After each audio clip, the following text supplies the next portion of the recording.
우리 보수는 눈 감고 정권 교체를 밀었습니다. 그리고 표면상 정권 교체에 성공했습니다. 제20대 대선에서 윤석열이 당선된 겁니다. 그러면 위기를 넘겼을까? 그런데 그것이 아니라 오히려 대한민국의 뿌리가 잘려나간 우리 대한민국 정치의 현주소, 이 현실이 드러났을 뿐입니다. 개헌 이야기를 하는데 과거의 개헌은 어땠습니까? 대통령을 어떻게 하면 더 오래 할까? 아니면 어떻게 하면 더 우리 정치 세력에 혹은 이것을 추진하는, 개헌을 추진하는 나에게 더 쉽게 대통령이 될 수 있도록 그렇게 제도를 손볼까? 어떻게 할 수 있을까?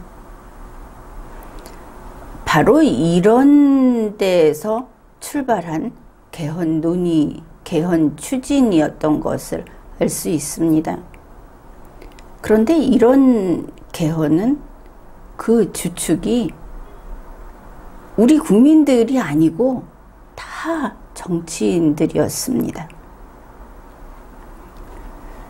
정치인들은 한결같이 제왕적 대통령제를 비판했죠. 그러면서 개헌을 주장했습니다. 여러분 기억하십니까? 지난해 바로 이런 것이 불같이 일어나고 있을 때 리마여는 이렇게 말을 했습니다. 헌법이 문제가 아니다. 아니, 청와대가 문제가 아니다. 바로 제왕적 대통령제를 이야기하는 그대들, 정치인들이 문제다.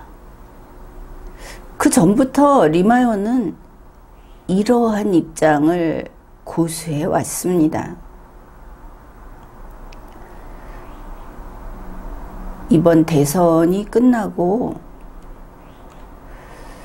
보니까 윤석열 대통령도 역시 바로 이 제왕적 대통령제, 이거를 혁파하겠다 하는 그런 걸 내세워서 헌법을 개정하겠다.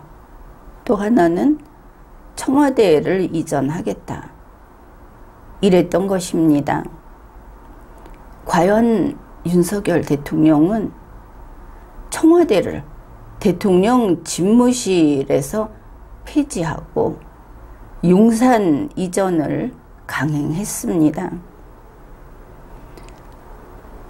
결과가 어떻게 됐습니까?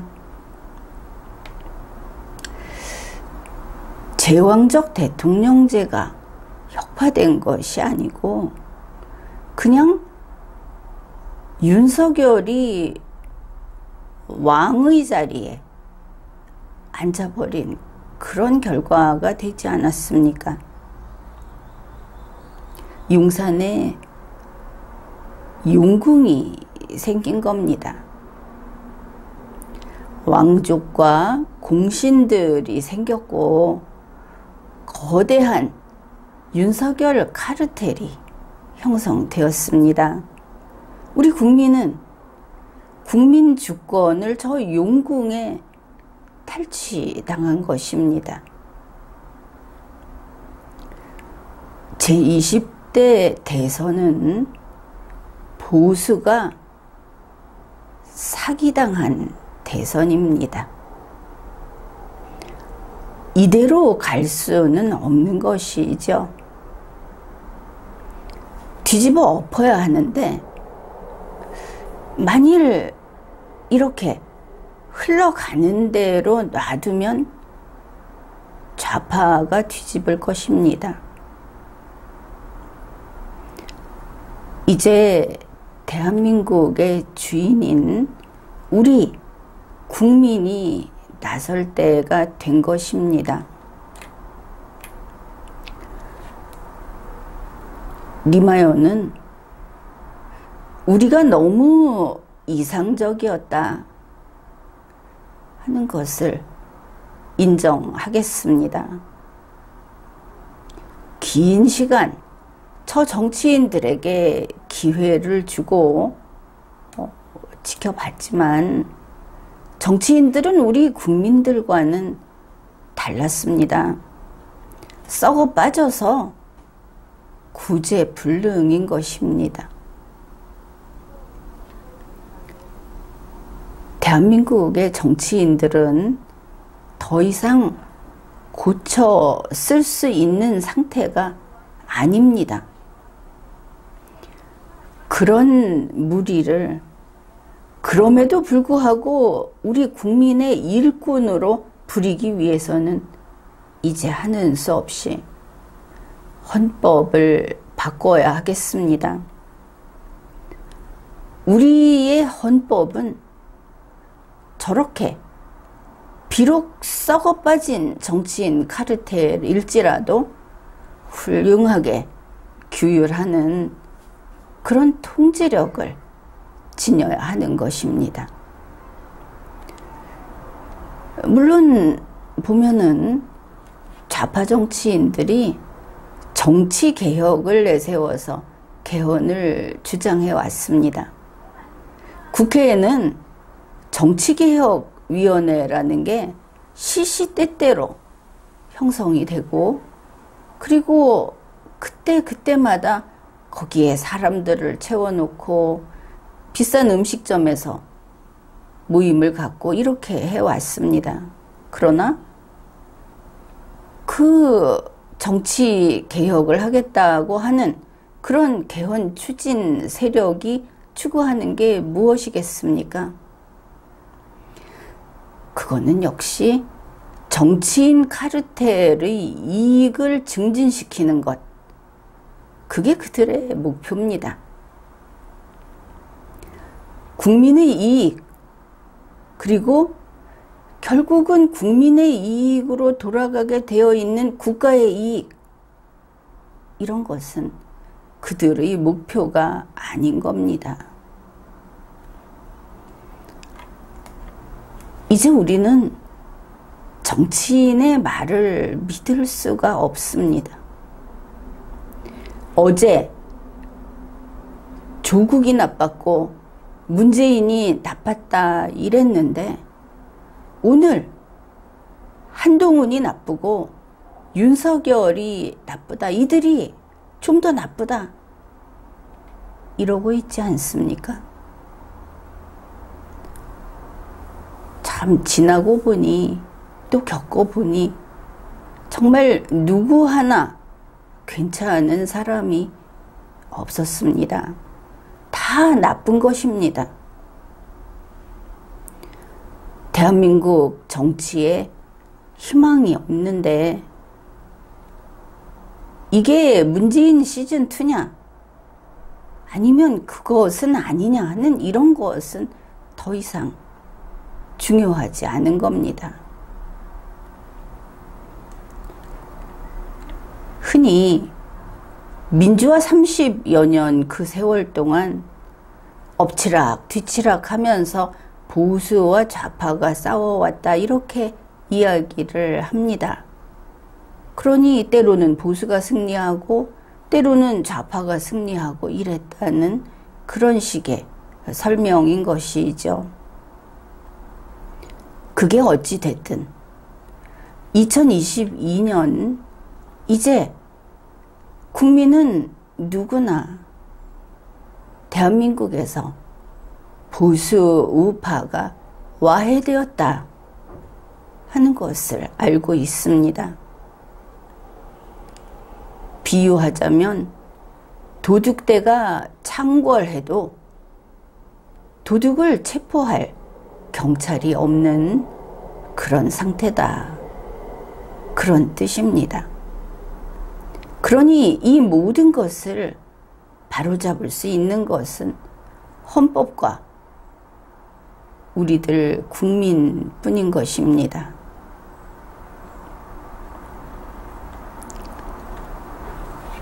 선거로 뽑은 일꾼들이 대통령이든 국회의원이든 지자체장이든 다 썩어빠진 자들인데 이것을 두고 이게 선거제도가 이제 그 기능을 다했다.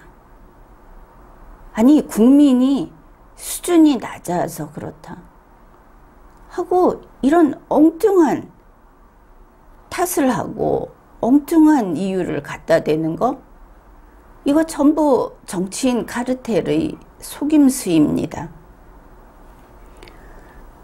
국민은 매수되지 않았습니다. 국민은 수준이 낮지 않습니다.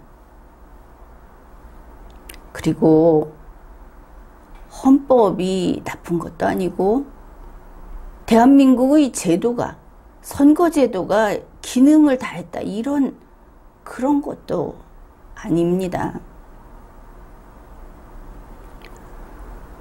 민주주의를 파괴하고 국민을 착취하고 그리고 국민 머리 위에 서서 세금으로 국가의 모든 것을 자기들 개인, 자기들 집단이 마음대로 유용하는 이런 맛에 길이든 정치인 카르텔이 점점 더 커지고 그들의 몸은 점점 더 뚱뚱해지고 있습니다.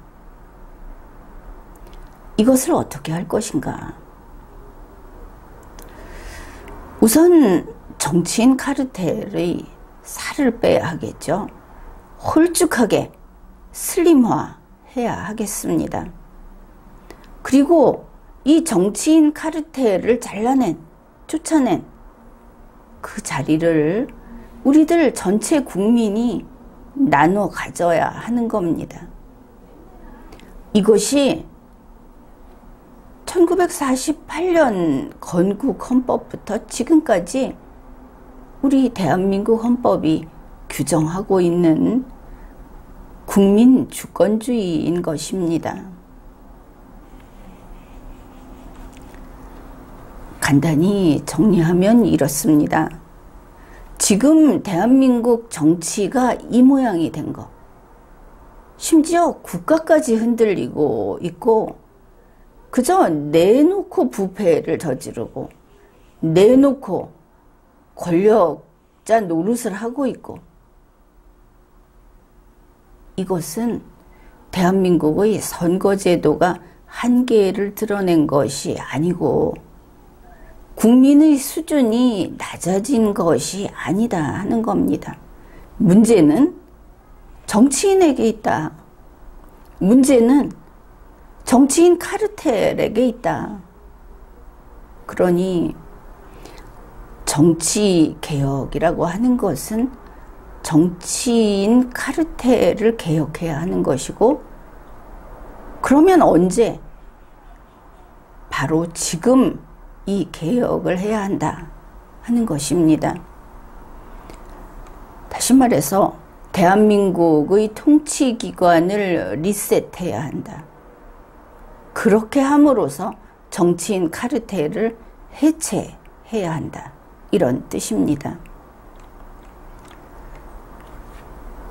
과거에 그 국민주권주의라는 것이 태동하던 시기에 이 민주주의의 적은 왕이나 군주나 왕실이었습니다.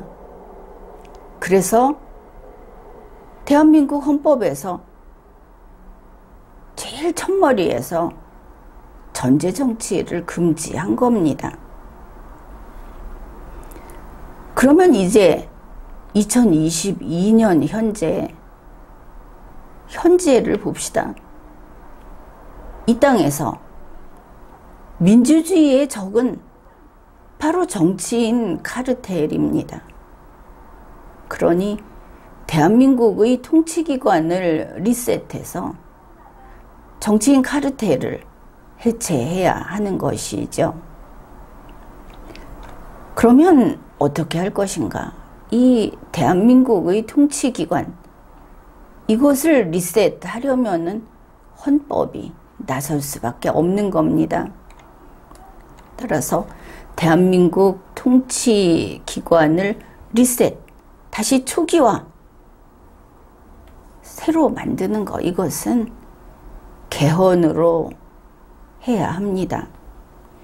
대한민국 통치기관을 리셋하는 개헌, 정치인 카르텔을 해체하는 개헌, 이러한 개헌은 대한민국을 지키는 개헌입니다. 자유민주주의를 지키는 개헌이고 1948년 이래 중단 없이 계속 이어져 온 대한민국 헌정사를 지키는 개헌입니다. 그렇다면 이제 이번에 헌법을 고치게 되면 대한민국 헌법의 구조는 어떠해야 할 것인가? 우선 겉모습을 이야기하겠습니다. 지금까지 대한민국 헌법은 건국헌법 이래로 건국헌법은 치워버리고 개정헌법이 1차 개정, 2차 개정 해서 9차 개정까지 차곡차곡 개정되어 왔습니다. 국가법령정보센터에 가면 지금은 가장 최근에 한 개정인 제9차 개정 헌법 하나만 달랑 있습니다. 건국헌법은 대다수 국민은 구경조차 하지 못하는 것이죠. 그러면 이것이 헌법 제정인가? 그렇지 않습니다. 개정헌법이라고 딱 쓰여 있습니다. 그래서 지금의 현행헌법을 보면 헌법 전문이 있을 수 없죠. 개정한 거니까. 그래서 앞에다가 개정 서문을 올려놓고 그 제목을 전문 이렇게 써놓습니다. 그 다음에 제9차 개정헌법을 붙여서 이게 현행헌법이다. 이렇게 올려놓은 겁니다. 뿌리가 없어진 것이죠. 그래서 이제 이 대한민국을 살리는 개헌, 제10차 개정헌법은 바로 이런 구조를 지녀야 한다고 이야기하는 겁니다. 맨 앞에 건국헌법을 전문과 본문 전체를 올려놓고 그 뒤에 제10차 개정헌법을 붙이는 겁니다. 물론 제10차 개정헌법부터는 개정서문, 지금까지 국민들이 전문이라고 잘못 알고 있었던 개정서문이 없어지는 것이죠. 이게 들어가 있는 것은 마치 포장지 앞에 접착하는 부분이 있죠. 그걸 띄지 않고 쓰는 거하고 똑같이 부끄러운 일이었습니다. 그것을 제9차 개정헌법까지 계속해 왔던 것이죠. 개정서문은 남기지 않는다. 그래서 제10차 개정헌법의 구조적 특징은 이렇게 됩니다. 건국헌법의 전문과 본문, 이걸 통째로 놓고 거기에 개정헌법을 덧붙이는 이런 구조가 되는 겁니다. 앞으로의 개정헌법은 이 개정서문이라는 것을 없애는 것이죠. 만일 상황이 바뀌어서 필요해서 제11차 헌법 개정을 하게 된다면 역시 개정서문 없이 제11차 개정 헌법만 건국헌법 전체 뒤에 붙이게 됩니다. 이게 이제 헌법 한 벌이 되는 것이죠. 이게 헌법의 구조이고, 그러면 지금과 같이 정치인 카르텔을 해체하고 대한민국을 다시 살리는 그 개헌에서 우리가 넣어야 할 정치개혁, 이거는 어떻게 갈 것인가? 공무를 수행하는 모든 선출직은 단임제로 한다, 이것입니다. 단 한 번으로 끝이다. 평생 끝이다. 그러니 공직선거법에서 규율하고 있는 대통령, 또 이게 만일 의원 내각제라든지 뭐 여러 가지 지금 논의하고 있는 다른 식으로 가서 수상, 직접 뽑는 총리, 뭐 이런 것이 있다고 한다면 그들, 국회의원, 지방자치단체의 장, 또 지방의회 의원 등 모두 단 한 번만 할 수 있도록 단임제로 한다. 이것이 중요합니다. 그 다음으로 현재 정당에서 이 공천권이라고 하죠. 공직 후보자를 추천하는. 그것 때문에 계파 문제도 생기고, 그것 때문에 여러 가지 부정과 비리도 있었고, 우리가 그 역사를 잘 알고 있습니다. 그러면서 정당이 횡포를 부리기 시작하고 권력기관화 됐습니다. 그래서 이 정치개혁에서는 정당의 공천권을 폐지한다. 이것이 두 번째입니다. 그 구조 빼고 대한민국의 정당은 오랜 세월 동안 대한민국 헌법을 위반해서, 헌법에서는 이런 공천권을 준 바가 없습니다. 그런데 헌법을 위반해서 정당의 특권을 점점점 키워왔습니다. 지금 국회에 가면 아주 호사스러운 정당 대표들의 방이 있습니다.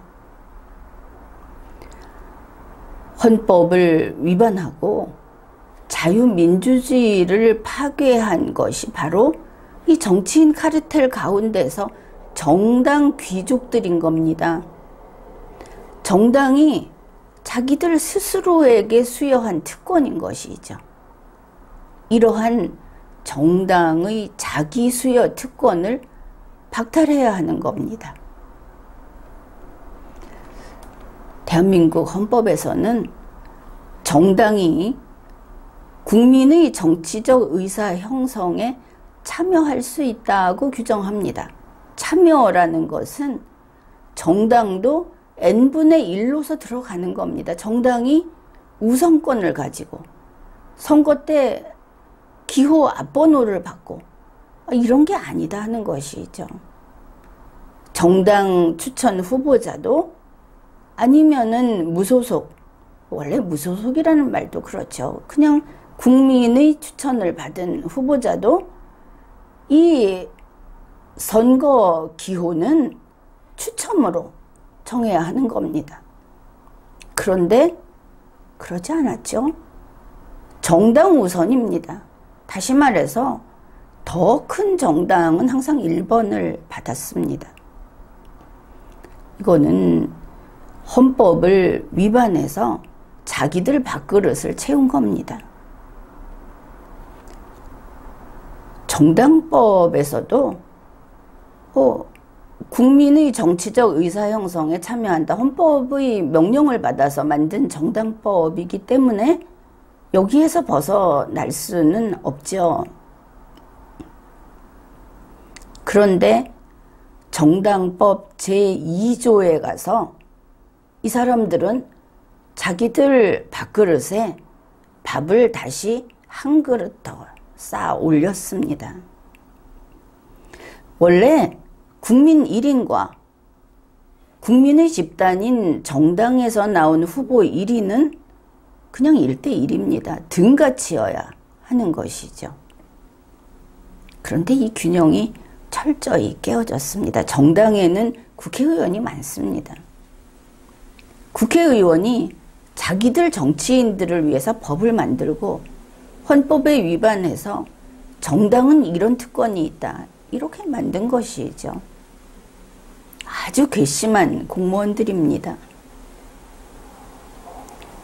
게다가 우리가 알고 있듯이 정당들은 헌법에서 민주적인 운영을 하지 못하면 해산한다 이렇게 했는데도 민주적 운영에 실패했지 않습니까? 한번 쭉 짚어보십시오. 정당마다 경선 부정 의혹 계속되고 있지 않습니까? 대한민국 헌법 제8조 정당에 관한 규정, 그것과 공직선거법 제16조의 피선거권에 관한 규정은 바로 이 정당법 제2조, 근거도 없는 정당의 공천권 때문에 형해화되고 말았습니다. 이것이 그들을 정치인 카르텔의 귀족으로 만들어 준 것이죠.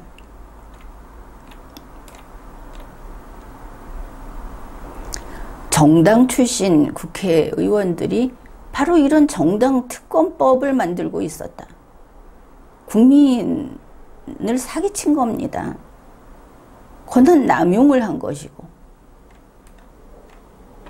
그 다음에 이제 세 번째로 국회에서 정당을 퇴출합니다. 이번 제10차 개헌에서는 이런 게 들어가야 한다.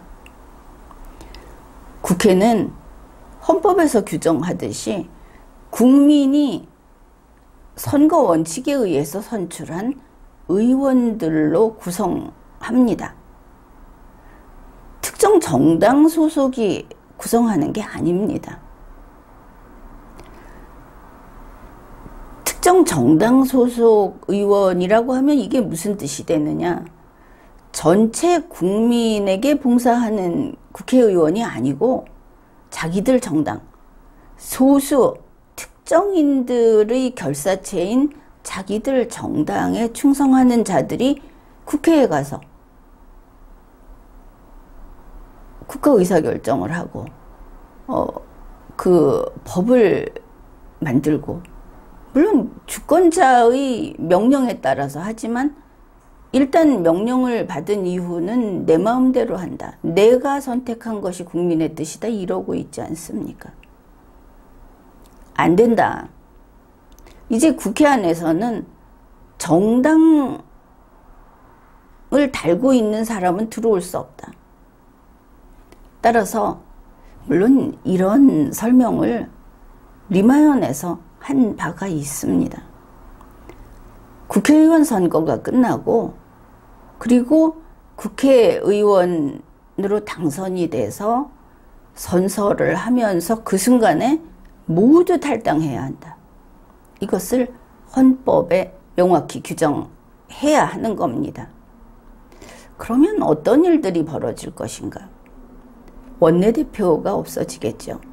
지금 A당의 원내대표, B당의 원내대표 해서 서로 합의를 한다고 하지만 사실은 이렇게 팀 짜서 싸우는 것이죠. 소싸움 하는 겁니다. 원내대표가 없어진다. 교섭단체 없어진다. 그리고 정당 대표실이라고 하는 것들이 국회에서 퇴거해야 되겠죠. 퇴출된다. 또 아주 중요한 것은 지금 국회의원 가운데 이 정당이 이렇게 나서서 헌법에 위반해서 정당과 정치인 카르텔을 위해서 힘을 쓰다 보니까 비례대표 의원을 자꾸 늘리고 있습니다. 말로는 별거 아닌 국민 너희들도 의원 한번 해볼 수 있지 않느냐고 하면서 나눠주듯이 선심 쓰듯이 비례대표 공천을 해주는데 그거 아닌 겁니다. 그리고 현재 헌법과 국회법 하에서 비례대표 의원은 국회의원이 아닙니다. 국회의원 200인 이상이라는 규정이 있을 때 비례대표 의원 빼고 국회의원 200인 이상을 지켜야 하는 것이죠. 따라서 국회에서 정당을 퇴출한다는 것은 대단한 혁신이고 바로 이게 정치인 카르텔 해체에 아주 큰 역할을 한다 하는 것을 알 수 있습니다. 비례대표 의원이 폐지된다 하는 것이죠. 그래서 국회는 정당 소속이 아닌, 소속 정당이 없는, 단지 각 지역구에서 국민이 뽑아준 그런 당선자 300명으로 구성이 됩니다. 그러면은 정당이 없으니까 한 명 한 명으로서 국회를 구성하게 되겠죠. 팀이 없습니다. 원래 자유민주주의는 집단주의가 아닙니다. 개인이 그 역할을 다 해야 하는 것이죠. 독자적으로. 그러면 이게 하나로 똘똘 뭉쳐서 또 다른 권력기관화 될 것이냐? 거기에서 일단은 둘로는 나뉠 것이다 하는 것을 볼 수 있습니다. 국회의장을 이제 선출해야 하겠죠. 국회의장을 선출할 때 나중에 뽑히는 사람, 이게 다수의 지지를 받으면 뽑힐 텐데 이 국회의장을 지지한 측은 다수파가 될 겁니다. 나머지 의원들은 소수파가 되겠죠. 항상 이렇게 나뉘기 마련입니다. 만일 대통령을 간선제로 하려고 한다. 지금 그런 움직임도 있죠. 그러면 자기들이 미는 사람이 대통령으로 선출된 측, 이쪽이 국회에서도 다수파가 될 겁니다. 나머지는 소수파가 되겠죠. 그 다음에 또 내각제도 논의를 하고 있는데, 내각제라고 한다면은 역시 수상을 총리를 이렇게 선출을 할 텐데, 거기에서 전에는 어느 정당의 대표가 간다 이랬는데 정당이 국회에 못 들어가면 투표해야 되겠죠. 훨씬 공정하지 않습니까? 그래서 선출된 수상을 지지하는 측이 다수파가 됩니다. 나머지는 소수파가 됩니다. 적어도 둘로는 나뉘어진다. 이것을 알 수 있습니다. 그래도 걱정을 할 겁니다. 이 정치인 카르텔의 성향이 워낙 강해가지고 국회가 담합해서 일당 노릇을 하면 이 300명이 통째로 자기들 이익을 위해서 똘똘 뭉치면 어떻게 할 것인가. 그것도 좀 생각을 해봅시다. 그들을 막는 것이 헌법상 보호를 받는 정당 아닙니까? 국회에 안 들어가는. 헌법의 보호를 받는 정당은 공익을 지키죠. 공익을 목적으로 이 국회 구성원들에게 압력을 가합니다. 일당으로 뭉쳐서 자기들 이익을 추구하는 이익집단 국회가 되지 마라. 그런가 하면 지금도 많이 있죠. 이익단체들. 이 이익단체들은 사익을 목적으로 국회에 끊임없이 압력을 가합니다. 이게 서로 한쪽은 압력을 가하고 한쪽은 밀리지 않으려고 버티고 하는 이 과정이, 이게 민주주의 과정입니다. 그러면서 확 썩어버리지 않는 것이죠. 이래서 정당이 못 들어가는 국회 문제 없다. 그런데 그래도 뭐가 있다 해도 이게 다 시원찮으면 어떻게 하나. 그래도 괜찮습니다. 우리 처음 출발이 무엇이었습니까?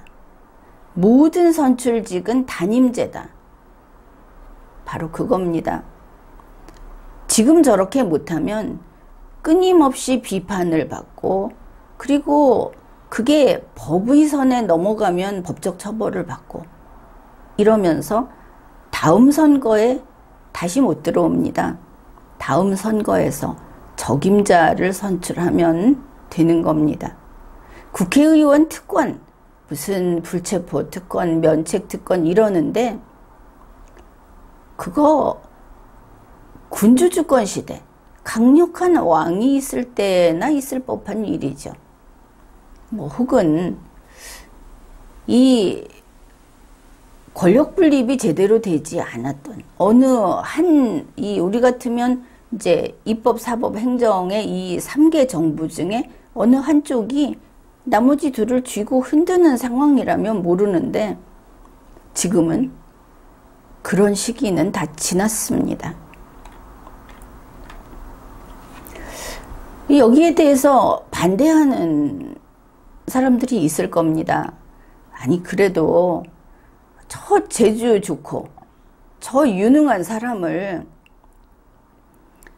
한 번만 하고 말으라고 하면 말이 되냐, 뭐 이런 식의 이야기도 할 것이고, 그 다음에 교과서에 나오는 이야기입니다. 헌법 교과서에 대통령을 단임제로 하게 되면 책임 정치가 이루어지지 않는다. 내가 지금 잘못하면 다음에 재선이 안 돼 해서 책임 정치를 할 것이라고 이야기를 하는데, 그거 지난 세기 이야기입니다. 100년 전 얘기다. 국회의원에게 다선을 허용하는 이유도 바로 그런 책임 정치, 그 다음에 전문성을 살리자는 것이다. 이런 이야기들을 하는데, 이제 세월이 너무 지난 낡은 이론이다 하는 겁니다. 우리가 이렇게 수십 년을 믿고 정치인들을 지켜보고 기다렸는데 책임 정치 아무도 하지 않았습니다. 그들은 자기 눈앞의 이익을 결코 지나치지 않았고 우선 자기들끼리 먼저 먹고 보는 그런 그들이었습니다. 지난해 무슨 부동산 이야기할 때 어땠습니까? 다들 농지 갖다가 거짓말 해가지고 농지 매매해서 가지고 있고, 부모가 잘못했다, 형제가 자식이 그랬다. 그러지 않았습니까? 근본적으로 썩었습니다. 국민은 그 정도까지는 가지 않습니다. 또 전문성 이야기를 하는데 이거는 좀 우스운 이야기고, 이건 그렇지 않습니까? 국회의원만큼 전문성 없는 자들이 없다. 이건 자다가 공인하는 사실인데, 그래도 이야기를 하겠다 하면 이렇게 답을 하죠. 우리가 사는 21세기는 저 사람밖에 없다는 유일한 영웅의 시대가 아닙니다. 또 수백 년 만에 한 번 나타나는 아주 현명한 왕, 그가 이끌어서 어리석은 백성을 이끌어가는 그런 시대도 아닙니다. 단임제라고 하는 것은 국민 주권이 제대로 작동하고 정치에 생동감을 불어넣는 그런 정치 개혁입니다. 그렇게 되면 우리 헌법이 그 오랜 세월 동안 계속 규정해왔던 국민이 주인이다. 모든 국민은 누구든지 대통령도 할 수 있고 국회의원도 할 수 있고 다 할 수 있다. 그렇게 한 그 조문 그대로 국민 누구나 후보 등록을 하고 어느 정당에 공천을 받아야 된다. 이런 거 없이. 그리고 또 그런 선출직에 뽑힐 그런 임무를 수행할 수 있는 그런 기회가 열리게 되는 겁니다. 다음으로 네 번째, 현재 선거 공영제를 한다고 하는데 그것이 선거에 나오게만 되면 500억씩 그냥 땡겨다 쓸 수 있는, 최대한 쓰면 그거 다 보전해준다. 덜 쓰면 바보다. 이런 망국적인 풍조가 나타나고 있습니다. 그 1인당 500억, 그게 국민의 세금이다. 이런 생각이 애초에 없는 것이죠. 그래서 선거 공영제라는 그 최초의 뜻은 국민을 배신하는 정치인 카르텔, 이들에게는 이제 맞지 않다. 선거 공영제에서 이제 돈은 빼자. 바로 이 부분입니다. 그렇게 되면 어떤 일이 생기는가? 우선 공천권이 없고, 그 다음에 정당 공천권이 없으면 좀 더 많은 사람들이 후보자 등록을 할 수 있겠죠. 그 기회가 열립니다. 그런데 좀 더 많은 사람들이 후보자 등록을 하는데 지금처럼 몇 천만 원 이런 기탁금을 받으면 돈 때문에 방해가 될 수도 있고, 또 중앙선거관리위원회가 뭐 때문에 그렇게 돈을 받습니까? 많이 받아서 많이 쓰면 이 선거라는 것이 국민 경제에 오히려 부담이 되는 일이 되겠죠. 그래서 기탁금제를 폐지한다. 그러면 선거 관리 비용은 어떻게 하느냐? 이게 이제 그런 비용으로도 쓰이는 것이니까 그거는 애초에 중앙선거관리위원회에게 부여된, 승인된 그 예산 범위 내에서 해라. 이제 문제가 없는 거는 우리가 다 알고 있습니다. 이렇게 돈이 쓸데없이 많이 나와서 모여서 쓸데없이 써버리는 것이지 없어도 된다. 그래, 정당의 추천이 없으니까 후보자는 많아질 것이고, 그 다음에 선거비용 보전도 폐지하는 겁니다. 자, 돈 문제를 빼버린다. 이렇게 됐을 때 또 이제 여기에 연결돼 갖고 이런 문제 제기를 하겠죠. 그러면 후보가 난립하는, 너도 나도 나가보겠다고 하면 어떻게 할 것이냐.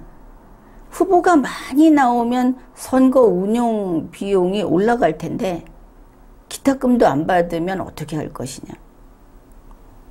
그런데 지금은 고도로 기술이 발달한 시대입니다. 과거처럼 산중을 무슨 장터에 가서 이렇게 찾아다니면서 선거운동을 해야 되는 시대가 아닌 것이죠.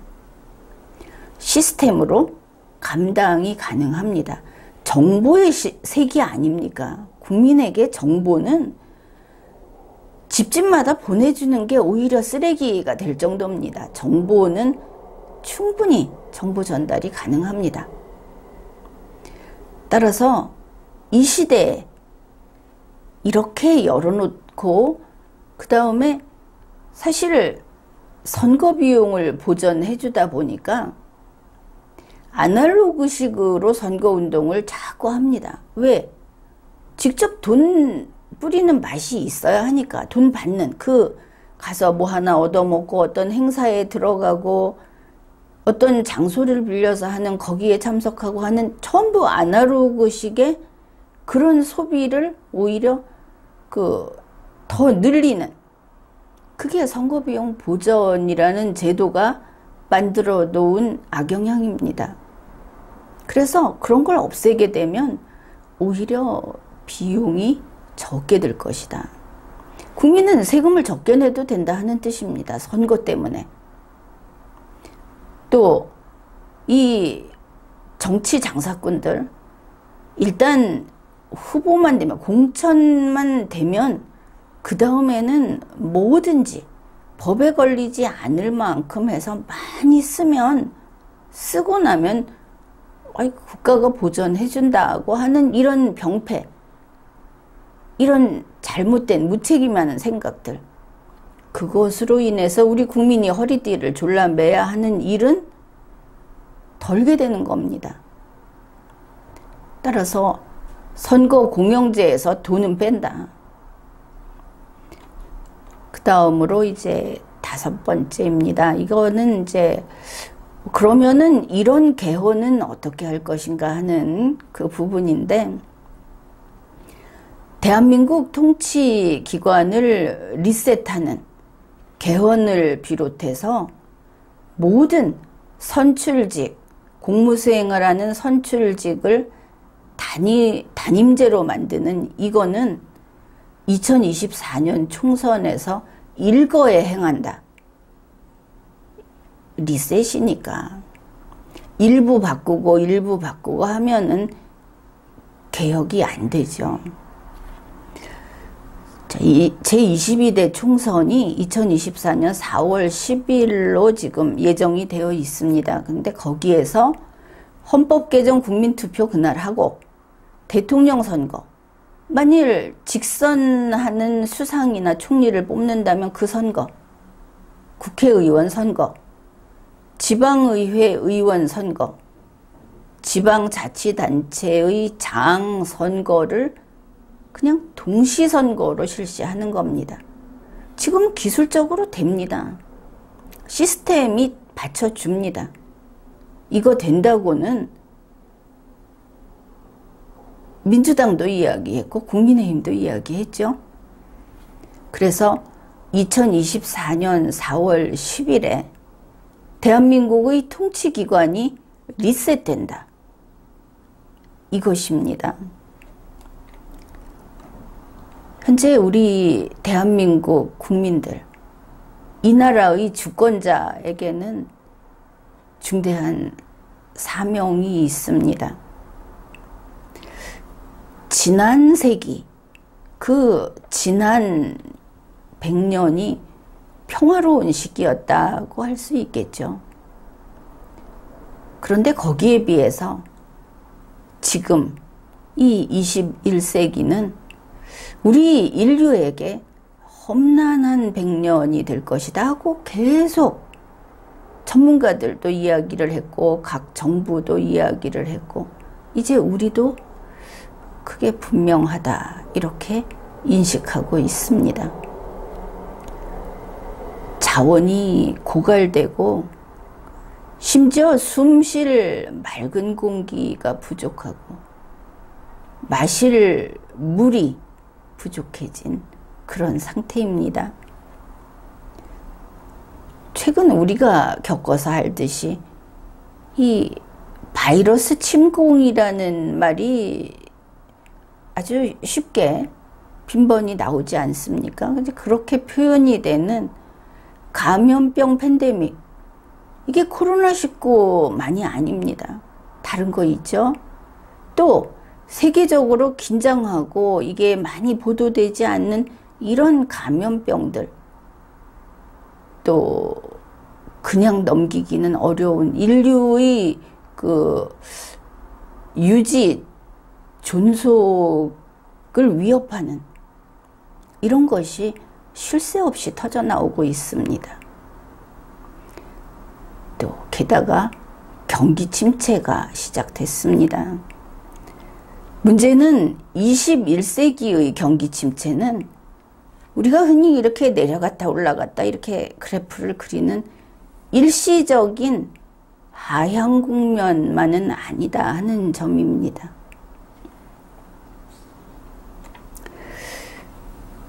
세계대전이 없는 이 평화로웠던 지난 세기, 그 100년을 기억하는 우리는 이제 평화는 끝났다고 하는, 그걸 알리는 전쟁 소식을 들었습니다. 그리고 기세 좋게 이 지구를 반으로 이렇게 양분하는 신냉전을 목격하고 있습니다. 2022년 대한민국의 주권자인 우리들에게는 두 가지 사명이 있습니다. 여기에서 우리라는 것은 총체로서의 국민 5,100만을 누구도 빼지 않고 한 덩어리로 본 그 우리이고, 대한민국 헌법 제1조에서 규정한 그 국민으로서의 우리를 가리킵니다.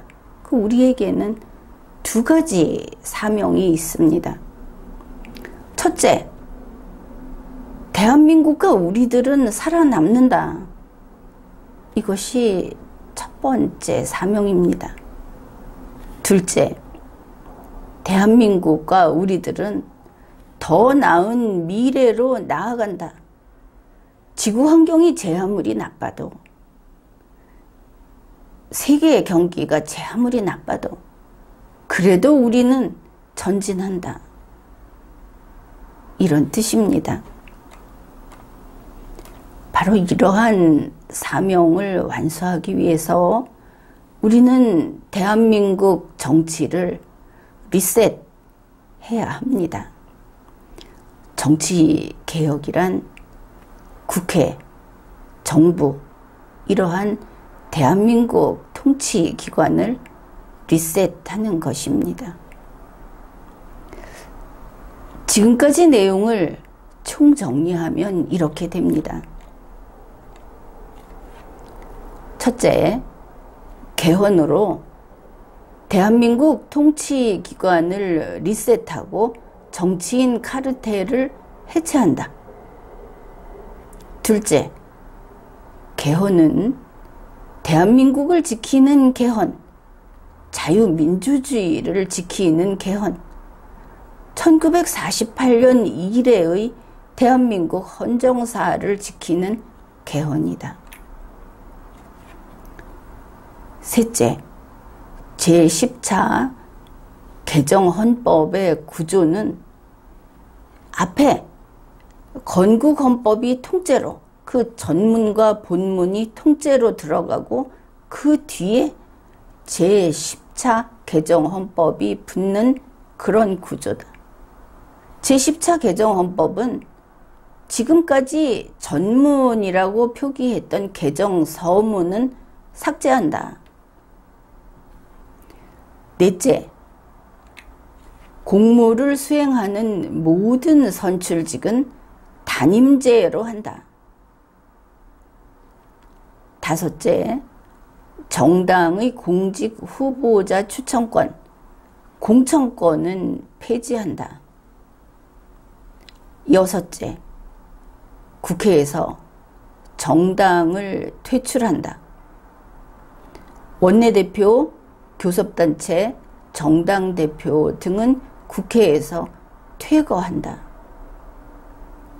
일곱째, 비례대표 의원은 폐지한다. 국회는 지역구 당선자 300인으로 구성한다. 여덟째, 공직선거 후보자의 기탁금제를 폐지한다. 아홉째, 중앙선거관리위원회에서 보전해주던 선거비용 보전을 폐지한다. 그리고 2024년 4월 10일에 대한민국의 모든 통치기관이 리셋된다.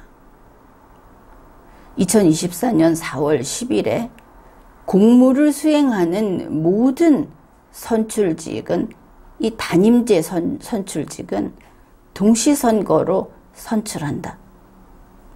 2024년 4월 10일에 대한민국의 정치인 카르텔은 해체되고 헌법과 헌정사를 이어가는 우리 국민이 주인인 자유민주주의가 꽃피게 된다. 이것입니다. 통치기관을 리셋하는 리마연의 개헌 선언에 동참하고자 하는 뜻있는 분들은 리마연 멤버십에 가입해 주십시오. 그리고 바로 이 통치기관을 리셋하는, 정치인 카르텔을 해체하는 이 개헌, 여기에 적극적인 활동을 해주시기 바랍니다.